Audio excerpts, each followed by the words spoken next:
কৃষক এদিকে আনছি শুরু হয়নি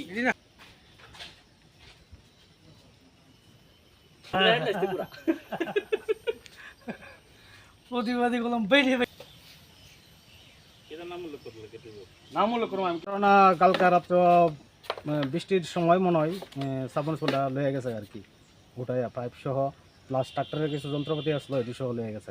আপনার কোন সময় দেখছেন? আমরা তো সকালে 7টার সময় ঘরতে বাইরে হয়ে দেখলাম আর কি। কি দেখলেন? হয়তো হঠাৎ করে দেখি সাবমার্সিবল নাই, নিয়ে গেছে। পুলিশে জানাইছেন? পুলিশ আইছে, পুলিশ আয়া কইছে আমরা একটু তদন্ত করতাম, পুলিশ একটু তদন্ত করে দেখবো এটা কি হয়েছে না হয়েছে। আপনারা অভিযোগ করছেন কোনো পুলিশে? হ্যাঁ, পুলিশ থানাতে অভিযোগ করে এলাম। কি মনে হয় কি কারণে এই চুরি হইতে পারে? বা এটা একটা টিমই আছে চোরের। কিছুদিন আগে তারপরেও এরকম সেম একটা চাবন এটা চুরি করতে গেছে, মনে হয় এটা তুলতে পারছে না, নিচে না, কিন্তু স্টার্টারটা নিয়ে গেছে তারপরে। এই ধরনের চুরির ঘটনা এই এলাকাতে বর্তমান সময়ে প্রচুর হইতেছে। এটা একটা টিমই আছে, 3-4 জনের লোক একটা টিমই আছে। এবার সাবমার্সিবল নয়তো কল নয়তো সেলু, এই একটার পর একটা তারা এরকম চালিয়েই যাইছে, চলতে আছে এরকম। দুর্গাবাড়ি কিছুদিন আগে এরকম চুরি হলো, এটার পর ধরা পড়লো, গ্রেপ্তারও করছে পুলিশে।